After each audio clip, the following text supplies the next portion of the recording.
Okay, I have saved some of this because I'd like for you to be able to see how this is done. You peel back a little bit of the acrylic paper so that you can see what you're doing. You also don't want the paper coming into contact with the solvent because it'll wick it underneath it and mess up the appearance of your acrylic.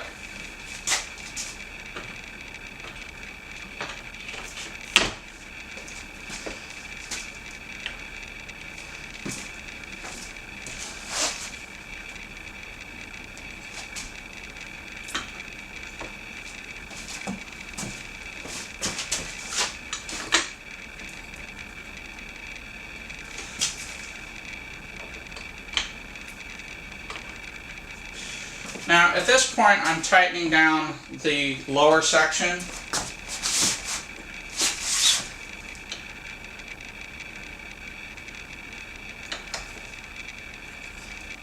And I'm trying to make sure I only leave a very, very small lip, but it also needs to be consistent on both sides. I will come back and route this off with a router, and that will adjust the finish. And what these clamps do is they'll just hold this in place. If I had 4 of them, I could do 2 joints at once, but you know, the glue actually dries pretty quick. I'll give it, you know, a couple hours, and then it'll be okay to do the other side. Depends on how quickly I want to move. You can leave it for a day if you want to be conservative. When you do a larger tank, you really do need to leave it for a day. So next what I'll do is get some small pieces of wire to insert into here, and I'll be right back. Okay, so what I'm going to use is called the pin method, and one of the tools that I use is this Ook 28 gauge stainless steel wire or steel galvanized wire. You can buy this at Home Depot or Lowe's for about $2.99. It is 100 feet of it, and unless you do this for a living, it's a lifetime supply. It doesn't matter that it's stainless or regular steel. The pieces need to be an adequate length, which is a few inches, and you need to plan to put one every 6 inches, so I'll need about 4 pieces for this. There's 3, and there's 4. And essentially what you do is you lift up gently and slide this underneath and set it back down. And this provides a small capillary gap that allows the adhesive to flow in.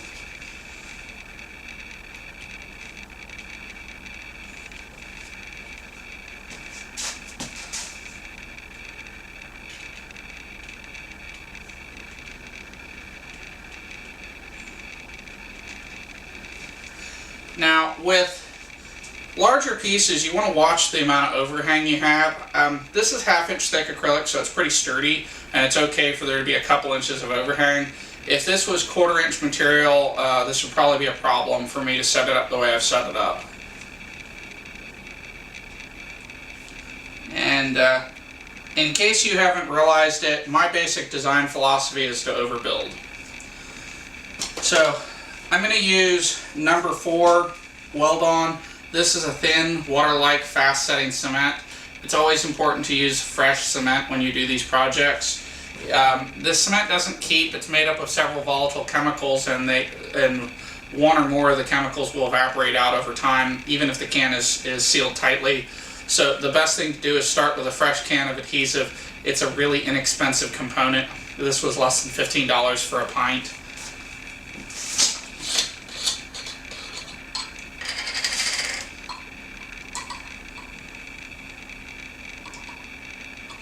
So I will draw a syringe full of adhesive, and then what I will do is very carefully get the bubbles out.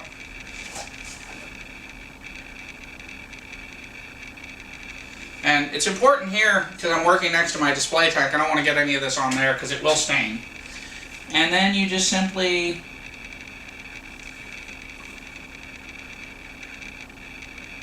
feed the adhesive in.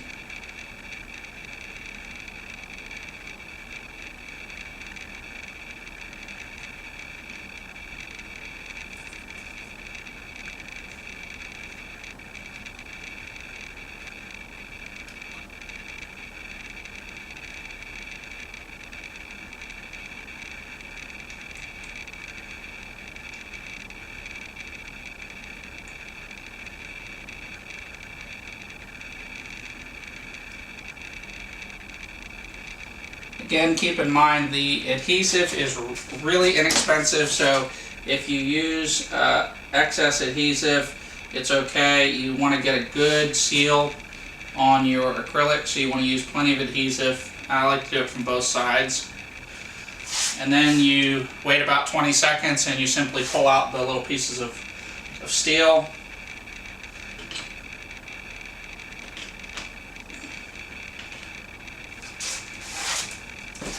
And that's it. Do not push down. And this will develop a nice quality seal. If there are any minor defects in the seal, I'll come back with Weld-On 16, which is a thicker glue, and it will seal this. You know, I want it to be workmanlike, but I'm not really concerned if the joint quality isn't as nice as this. So I've not spent any time doing edge prep.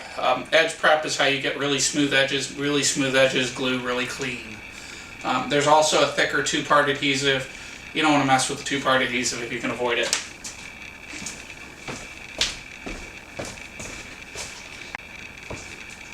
One of the things I like to do is right after I've glued the joint, I come back with a very bright flashlight and I can inspect the joint. If there was a major issue, I might deal with it. I've actually got a little bubble there, so I'm going to see if I can get it to fill in. And my syringe still has some adhesive in it.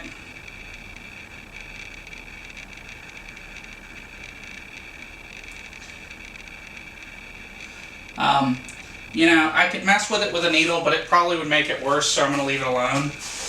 And then at this point, I'm going to return my unused adhesive.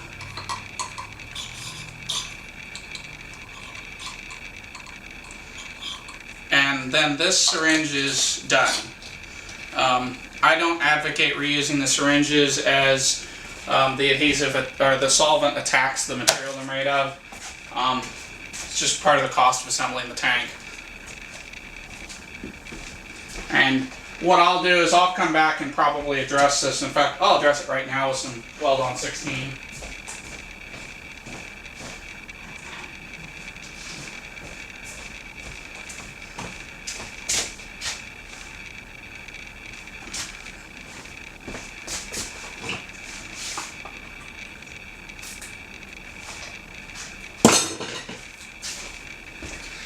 Weld-On 16 comes in a tube. It's a lot like model cement.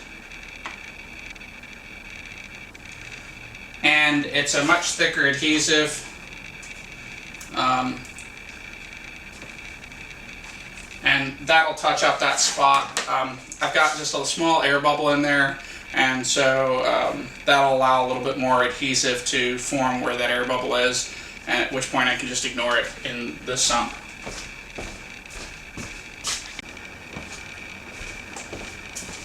Okay, so it's been a couple of hours since I set this up, and after about 2 hours this is stable enough.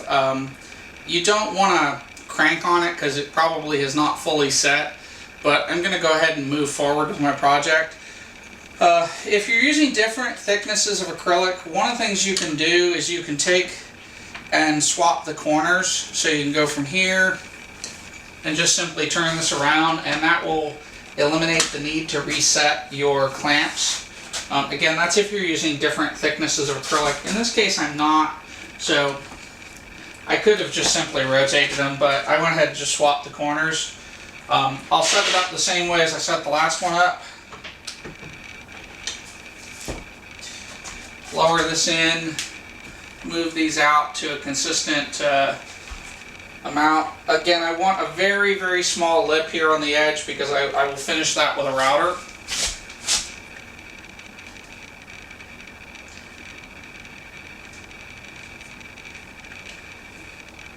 And you want to make sure that whatever side's going to be the bottom is as close to a perfect fit as you can get. That will eliminate problems later in construction. So at this point, these will just hold that square for me.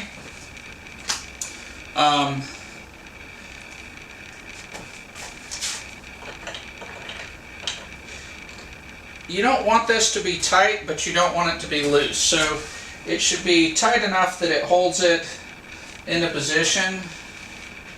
And at this point I'll want to recheck my lower clamps. It's not quite enough of a lip here, so I'm going to go ahead and slide these in a little bit.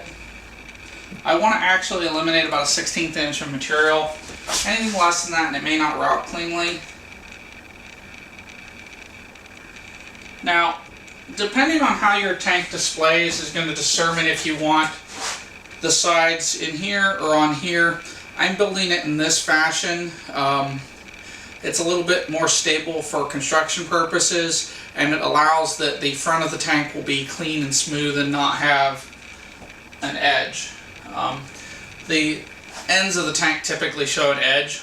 This is a sump, so its display characteristics aren't as important.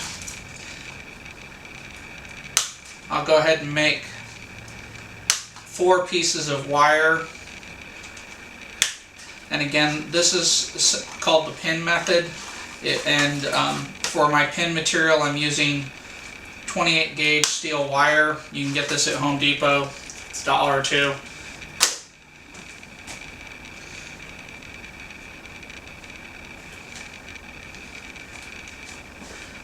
I typically pull from the outside, so I set them from the outside.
And I'm noticing some response to the ends of my acrylic. I don't think it's enough to be concerned with, but you want to watch this. You really don't want any bend in this when you are gluing.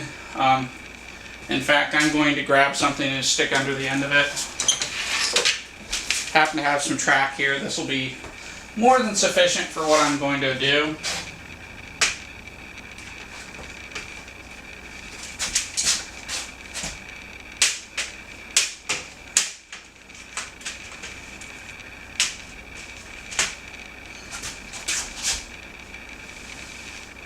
One of the challenges when working by yourself is it can be difficult to maneuver stuff.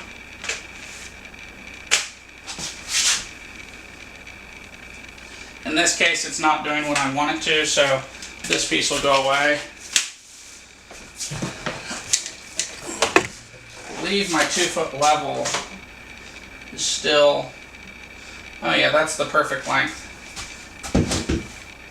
So I'll slide this back,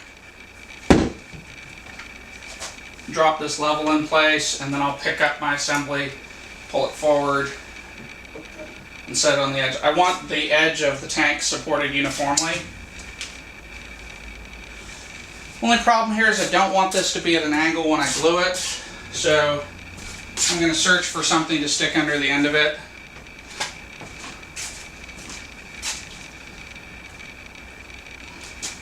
And I'm careful not to handle the tank by this edge here because this is relatively fresh. So at this point, and the way I can tell that there's a bend is I'm checking the tension on my wires. This feels more consistent, that's what I'm looking for. So I will load a syringe and shoot my adhesive.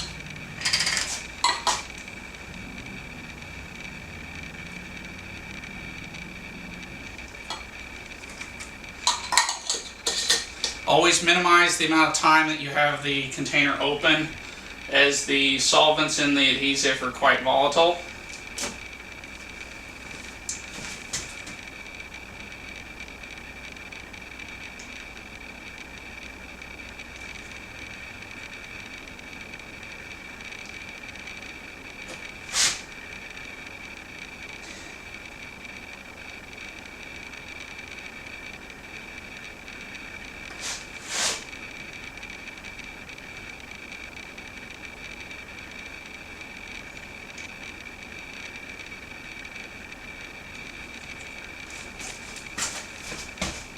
Now, it's strictly not necessary to glue the outer edge. I just like to do it to make sure I have a good seal on both sides before I pull my wires out. And then I'll just set that on the floor.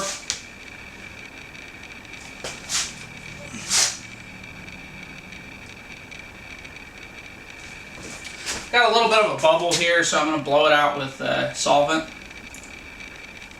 Or not. Sometimes you can't blow them out, and that's just the way it goes.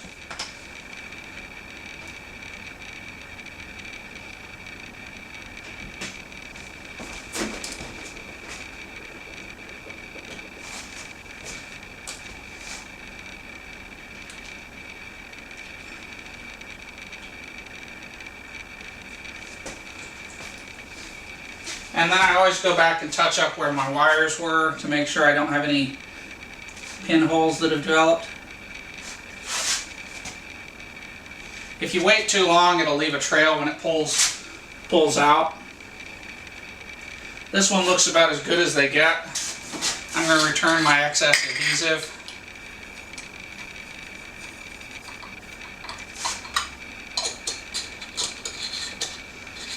This just helps the adhesive to last longer by being careful with it, and then I will throw away my dispenser, and I'll wait a couple hours for this to dry, and then I can proceed with another portion of the tank's construction.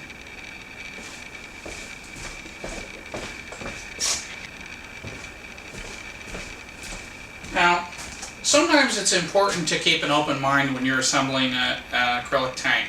In this case, I had originally intended to do a little bit of a non-traditional assembly, but as I worked through the process, I realized that I needed to go ahead and put the four sides together.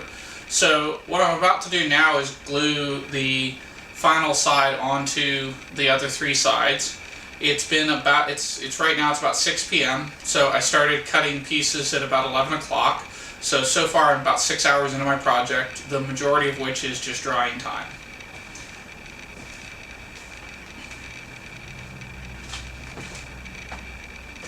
So what I'm going to do is make sure that all my arrows line up, and then I'll just simply lift up the other three sides and gently set them down.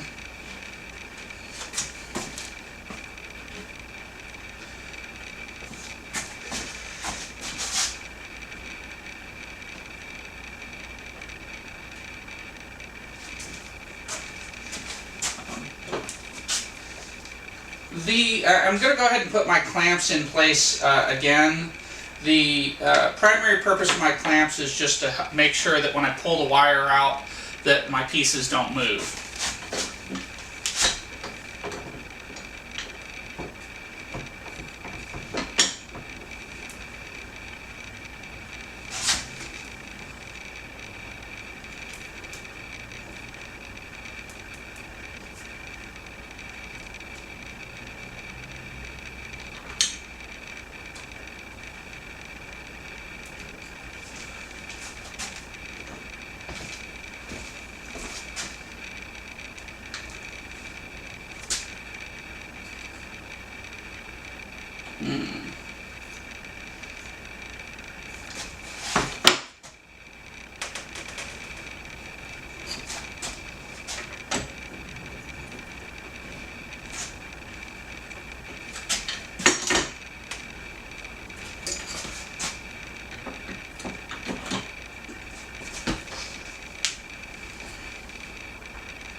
So I'm going to go ahead and move the camera because I want to actually show the gluing process. Okay, so I've positioned the camera so that you can actually see how I insert my wire ties. This is probably the hardest thing about building a tank, is understanding how these pieces of wire or small pins work. Again, you'll be able to see in detail that these are very, very small pieces of wire. You know, when I first read about this, I heard pin method, and I thought, oh, I've got some sewing pins. But really, those are way too thick. And you need really teeny tiny pieces of wire, just like what you see that I'm using here. So I've inserted all 4 pieces, and now I'm going to check that my material is even, and the easiest way to do this is by pulling on the wires. If the material was uneven, what would happen, and I'll just lift this up, is this piece would move when I pulled it, and that indicates that I don't have an even amount of pressure, and that means that it's not the same distance, and so when I glue it, I'm going to get a gap there. And so what I would want to do is I would want to shim that with any number of items. Cedar shims that they sell in the roofing department at Home Depot are the cheapest way to do it. But you want to shim that. So next what I'm going to do is I'm going to check my vertical alignment before I start gluing. And in this case, I'm off pretty substantially. I'm off by almost a 1/4 of an inch there. So still off, so I've got to actually adjust my clamps to get the play that I need.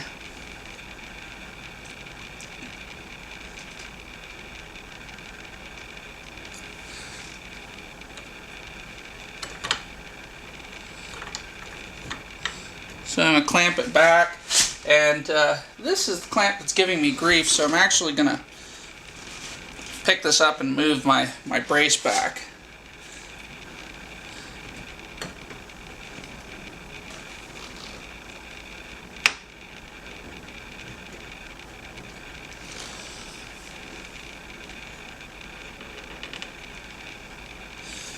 Everything looks pretty good, so what I'm going to do is go ahead and load up my syringe and glue this in place.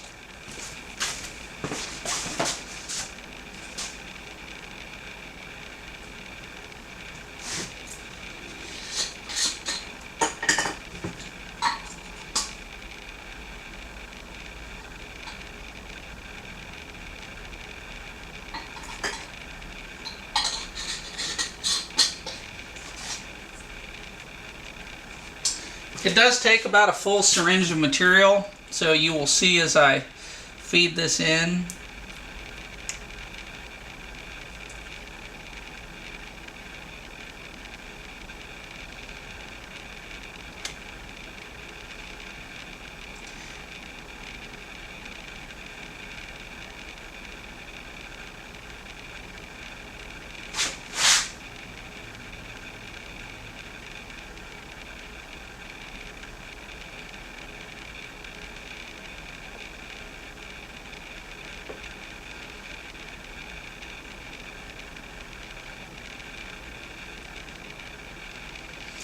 This is probably not the nicest joint I've done.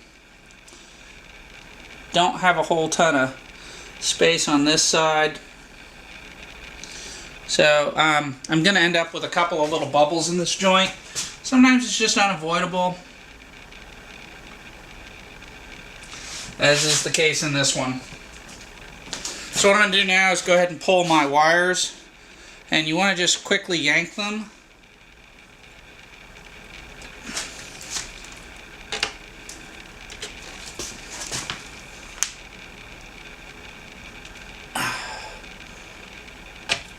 Sometimes they don't go quickly, and that can be a problem.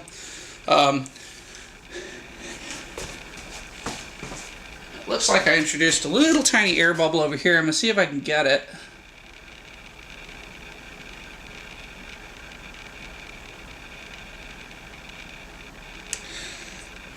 Never underestimate the power of capillary action.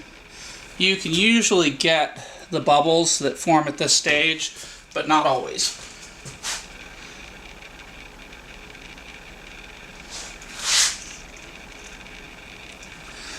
In this particular joint, this joint's giving me a little bit of grief, so I ran an extra little bead of adhesive in there. And as you can see, this is a pretty clean joint. There might be one itty-bitty bubble here, maybe another little itty-bitty bubble there. For the most part, the bubbles are harmless and they're mainly cosmetic. This isn't a display tank, so I'm not as concerned with that. I'm still going to dink with this end down here.